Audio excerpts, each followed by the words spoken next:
यहाँ से एक बाइंग के लिए एक्टिविटी प्लान कर सकते हैं। सो मेरे क्या रहेंगे ना, मेरे मेरे कुछ जो लेवल्स हैं, अगर मैं प्लान करता हूँ तो मेरे लेवल्स कैसे हो सकते हैं, what I can C.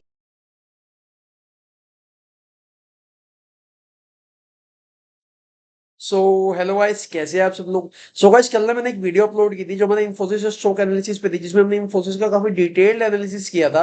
You can see, ये आपको वीडियो मिलेगी, ये इन्फोसिस के ऊपर वीडियो है, Infosys analysis for 18 July. And इस वीडियो पे कई थोड़ा सही रिस्पॉन्स आ रहा है, but I am not very happy with this response. I want some time more response from it. But आज मैं किसी और स्टॉक का एनालिसिस करने जा रहा हूँ, बिकॉज कल है निफ्टी की एक्सपायरी 18 जुलाई पे। एंड जो मार्केट है उसमें इंफोसिस के क्या आज है रिजल्ट्स। अगर हम देखें तो आज इंफोसिस का रिजल्ट्स है।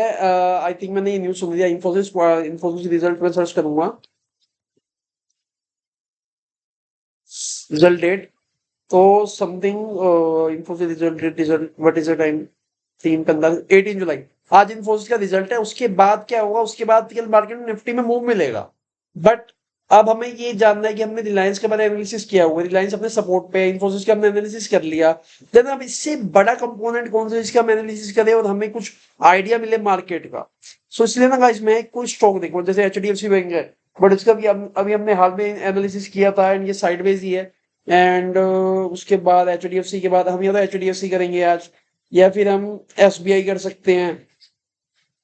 एचडीएफसी, एसबीआई, हम तीन चार ऑप्शन पे एक ऑप्शन सिलेक्ट करने वाले हैं आज। आईसीआईसी 4% वेटेज है, आईसीआईसी कर सकते हैं, ये बैंकिंग स्टॉक आ गया। देन टाटा मोटर्स की भी वेटेज कम है, टीसीएस वेटेज ही नहीं है।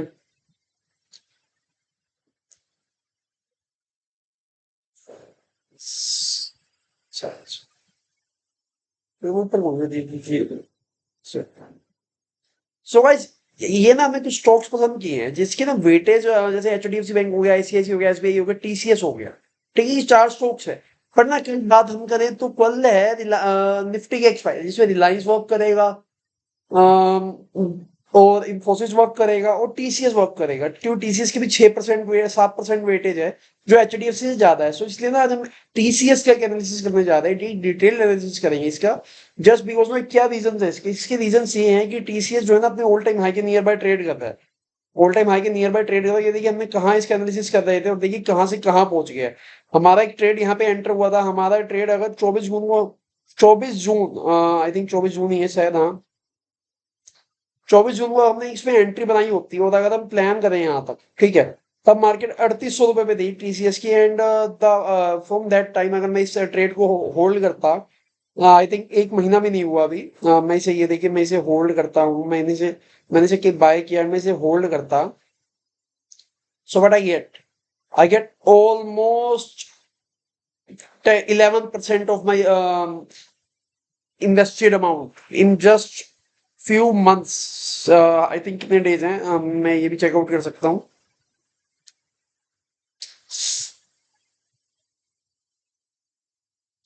12 जुलाई तक।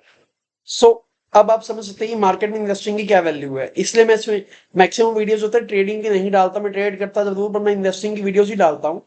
जस्ट बिकॉज कई जगह पे एक अच्छे खासे मूव आने होते हैं और वो मूव हमें कैप्चर करने चाहिए, ठीक है। सो अगर हम देखें तो ये हमारा ट्रेड प्लान हो सकता था, हमने एक ट्रेड के एनालिसिस किया था, बट हम 1% पे निकल जाते हैं। अगर हम होल्ड करते तो हम 10% तक मूव कर सकते थे, ठीक है। सो गाइस, ये चीज तो होगी पुरानी, ये तो हमारे हाथ से निकल गया। एंड अभी हम इसकी बात करने का फायदा नहीं है कुछ, ठीक है। सो अब हम बात करेंगे इसके फ्रेश एनालिसिस के, कि अब फ्रेशली मार्केट में क्या दिख रहा है टीसीएस में। सो मैं ये सब पुराना डाटा इरेज करने जा रहा हूँ। एंड पुराने सब सारा एनालिसिस इरेज हो गया, मैं न्यू एनालिसिस करूंगा, न्यू लेवल से करूंगा। सो फर्स्टली मैं बना टाइम फ्रेम पे आऊंगा, ठीक है। मैं कुछ लेवल्स मार्कआउट दूंगा, उसके बाद ही मैं कुछ वर्क करूंगा। First of all, I am planning to make a support, make a zone for my support and resistance. You can say support resistance or the demand supply zone, whatever you can say, you can say it. ठीक है, एक तो मेरा हो गया ये।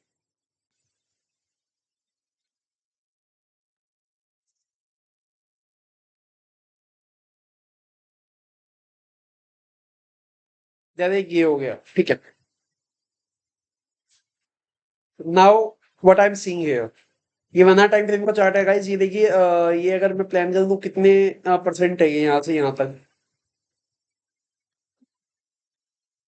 Almost 11%, 10-11% का है मूव ये। ठीक है।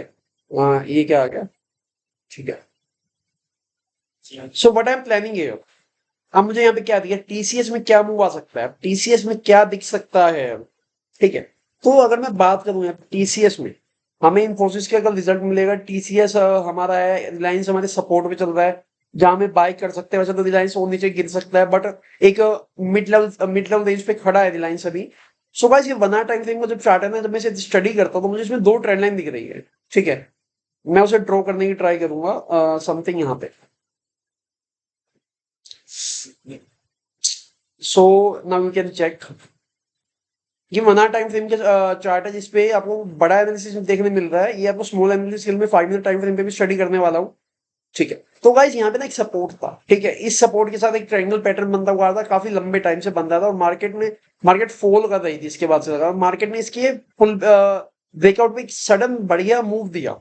ठीक है। अगर आपने जस्ट बिकॉज आपने यही एंट्री प्लान, आपने जैसे यहाँ पे एंट्री प्लान की होती, आपने इसके बॉटम में एंट्री प्लान की होती, you are holding this share to this point, and आपका जो टारगेट आपको अचीव हो गया 11.66% का। That is very huge target for you. कोई छोटा टारगेट नहीं है इक्विटी मार्केट में। तो हमें ऐसे ही इक्विटीज को होल्ड करना चाहिए अगर आपको लॉन्ग टर्म में भी बड़ा मूव चाहिए तो। हम शॉर्ट टर्म के लिए 1-1% की बात तो करते हैं, रेगुलर उसके ऊपर बात करते हैं, रेगुलर निकालते हैं उसे, बट लॉन्ग टर्म आपको मिल सकता है। ठीक है। और अगर मैं इसमें प्लान करूँ तो मुझे एक और चीज दिखी थी यहाँ पे, कि यहाँ पे सपोर्टिव ट्रेंड लाइन भी आ रही है।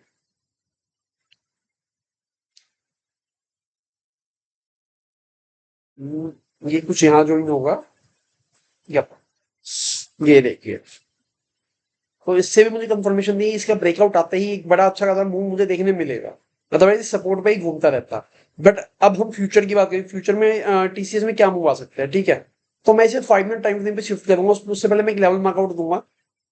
दैट इज समथिंग अराउंड यहाँ पे होगा। या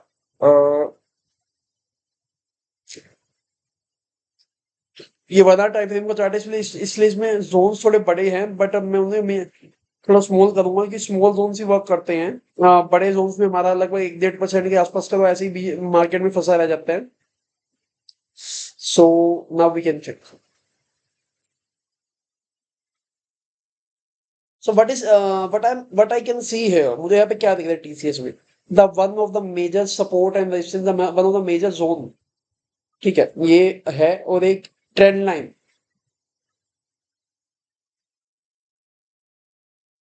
तो मुझे यहाँ पे ये चीजें दिखी। अब मैं कह सकता हूँ यहाँ पे मुझे ट्रिपल बॉटम दिख रहा है। मैं ये लेवल्स की, मैं ये पैटर्न्स की बात नहीं करता होता। ठीक है। एक चीज, दो चीज, 3 बार ट्रिपल बॉटम दिख रहा है। ठीक है। यहाँ पे तो मार्केट यहाँ से ऊपर जा सकती है, ट्रायंगल पैटर्न है तो मार्केट ऊपर जा सकती है, ट्रायंगल पैटर्न है तो मार्केट नीचे जा सकती है। तो ये सब बात मैं नहीं करता हूँ। ट्रिपल बॉटम है, यहाँ पे आपको बेवकूफ बनाया जाएगा, फॉल आ जाएगा। ये सब बातें मैं नहीं करता हूँ। ये सब मेरे को waste of time and waste of energy लगता है, जिसका कोई मतलब नहीं है। ठीक है। अब हम प्लान करते हैं यहाँ पे क्या दिख रहा है। अगर मैं देखूं यहाँ पे, तो जब मार्केट में बाय आया तो सडन एक बाय आया, जब इसका ब्रेकडाउन हुआ तो बाइंग एक हैवी क्रिएट हुई, जिसके बाद ना एक मार्केट ऊपर ही ऊपर भागती गई। मतलब आई थिंक सिंगल डे तो नहीं होगा, बट 12 जुलाई से लेके समथिंग ये है 15 जुलाई, आई थिंक 13-14 का ऑफ था। हाँ, सैटरडे संडे हो गया तो क्या था कि एक दिन में इतना बड़ा मूव आया है। ठीक है। अब जिसने यहाँ पे बाय किया है वो कहीं ना कहीं प्रॉफिट बुकिंग भी करेगा, तो उसने अपनी क्वांटिटीज एग्जिट करनी भी शुरू नहीं की है। बिकॉज यहाँ पे जिसने बाय किया है उसके साथ जो रिटेलर सेंटर हुए थे ना यहाँ पे, वो एग्जिट ले रहे हैं, वो एग्जिट लेना शुरू कर रहे हैं, तो इसलिए मार्केट अभी होल्ड पे है। ठीक है। अगर हम प्लान करें तो ये यू कैन सी, अगर मैं देखूँ चार्ट देखते हैं तो ये अगर मैं इसे 25 मिनट्स का करता हूँ।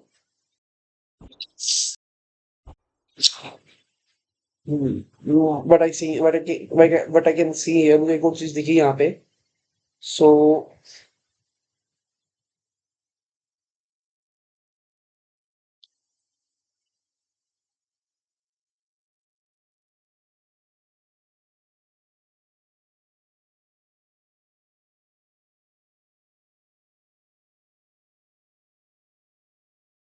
सो मैंने जो देखना था मैं देख चुका।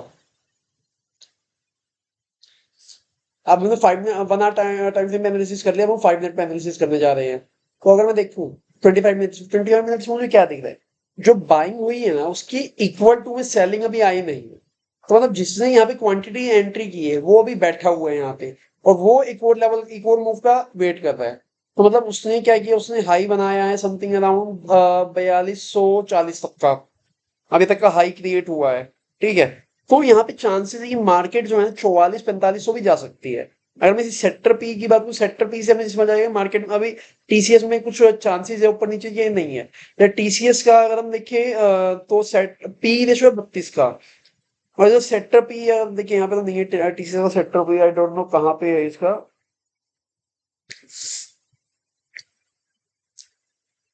बट अगर हम दूसरी बात करें तो इसमें प्रमोटर्स की होल्डिंग नहीं है, क्या होल्डिंग है 71%, one of the best holding in the share market. मतलब 70% तो प्रमोटर्स ही बैठे हुए हैं इसमें। मतलब टाटा के पास ही 70% शेयर है, 70% शेयर टाटा के पास ही है। तो मतलब शेयर में कोई फॉल्ट तो नहीं है, कोई इशू नहीं है, तो ये हमें समझ आ गया पहली बात। तो अगर मैं यहाँ पे कुछ एंट्री क्रिएट कर चुका हूँ या मुझे करनी चाहिए, तो मुझे क्या दिख रहा है यहाँ पे। अगर मैं देखूँ यहाँ पे ना ये पैटर्न टाइप बनाने की ट्राई कर रहा है, पैटर्न में ये क्या कर रहा है, यहाँ पे पैटर्न में रिटेलर्स को वो बुला रहा है जो अपने प्रॉफिट बुक करे। क्यों प्रॉफिट बुक करे, जो इंस्टीट्यूशन है उसको एक लेवल मिले बाय के लिए, दोबारा एक क्वांटिटी दोबारा मिले, सो दैट वो यहाँ से एक थोड़ा सा छोटा मोटा फॉल कराए एंड एक बड़ा सा अपसाइड मूव करा दे, जिससे प्राइस ऊपर जा सके।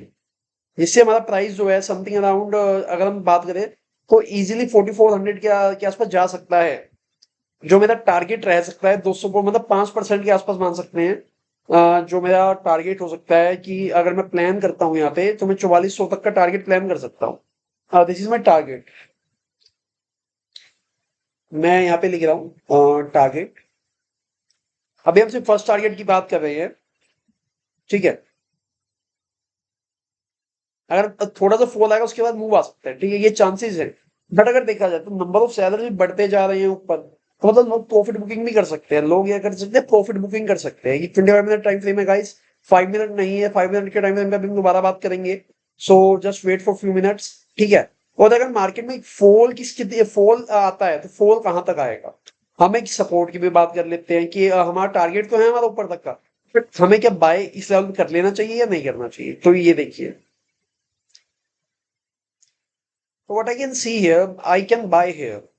यहाँ पे एक चांस बन सकता है 4080 के अप्रोक्स पे, जहां पे I can go for buying. इससे पहले अगर मैं बाय करता हूँ शायद मैं फंस भी सकता हूँ। ऑलमोस्ट 100 पॉइंट नीचे है, आई नो टाइम लग सकता है इसको आने में, 2.5% के आसपास का मूव है।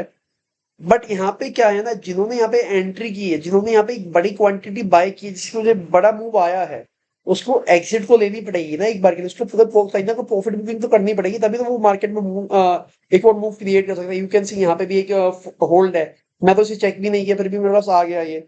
तो हमारी जो एक्चुअल बाइंग होनी चाहिए ना वो समथिंग है 4080 के आसपास होनी चाहिए। बिकॉज हमारा टारगेट भी था, प्रीवियसली हमारा टारगेट हुआ करता था, और यहाँ से एक बाइंग के लिए एक्टिविटी प्लान कर सकते हैं।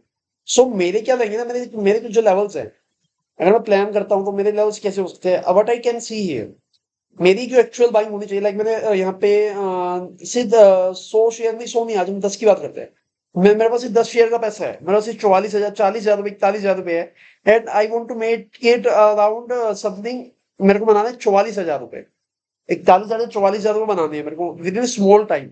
सो इट इज पॉसिबल है, ठीक है, जिसमें हम इजीली 7% तक का, 7 से 8% तक का मूव कैप्चर कर सकते हैं। बट अगर मैं प्लान करूं यहाँ पे, मुझे यहाँ पे क्या दिख रहा है, यहाँ पे होल्ड है, तो हमें यहाँ तक का वेट करना चाहिए। अब मैं 10 क्वांटिटी बाय करनी है तो मैं क्या कर सकता हूँ, जैसे यहाँ पे ना सपोर्ट तो बन रहा है मार्केट में। जो सपोर्ट है हमारा, जो हमारा मेजर सपोर्ट रहेगा टीसीएस में, यहाँ पे जो है बॉटम पे 4153 पे, हम 4150 के अप्रोक्स पे ऑलमोस्ट 3 क्वांटिटी बाय कर सकते हैं। और बाकी जो हमारे 7 क्वांटिटी, 7 से 8 क्वांटिटी हमें यहाँ बाय करनी चाहिए, होल्ड करना चाहिए। या तो 3 में हमारा बड़ा टारगेट आ जाएगा, या फिर हम 10 में बड़ा टारगेट लेंगे, हमारी ये प्लानिंग रह सकती है। सो गाइस, इसमें हमने टीसीएस की बात की, जहां पे टीसीएस में मुझे मुझे मेरे अकॉर्डिंग पोटेंशियल दिखा। मैंने इसमें किसी भी टाइप का शेयर रिकमेंडेशन, एनालिसिस, टिप्स या सजेशन नहीं दिया। मैंने जब इसमें एक बात की कि हमें कहाँ तक का टारगेट हम प्लान कर सकते हैं टीसीएस में, और कहाँ तक का मूव आ सकता है।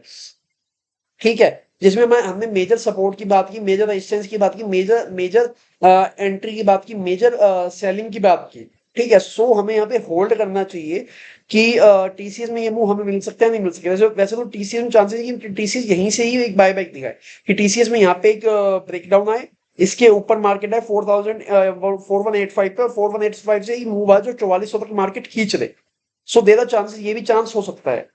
सो गाइस, मैंने इस वीडियो में आपको एक्सप्लेन करने की ट्राई की कि हमारे क्या क्या टारगेट्स रहेंगे, क्या क्या सपोर्ट्स रहेंगे, क्या क्या मेजर लेवल्स रहने वाले हैं टीसीएस में। सो गाइस अगर आपको वीडियो अच्छी लगे तो वीडियो को लाइक कीजिए और चैनल सब्सक्राइब कीजिए, ऐसी रेगुलर वीडियोस के लिए फॉलो कीजिएगा। So thank you for watching the video guys, I hope आपको इस वीडियो से काफी कुछ समझ आया होगा, आपने इससे काफी कुछ सीखा होगा। और कल निफ्टी की एक्सपायरी, आपको इसका एनालिसिस कल निफ्टी की एक्सपायरी में भी काम आ सकता है। सो आई होप आपने इस वीडियो में काफी इंजॉय किया होगा।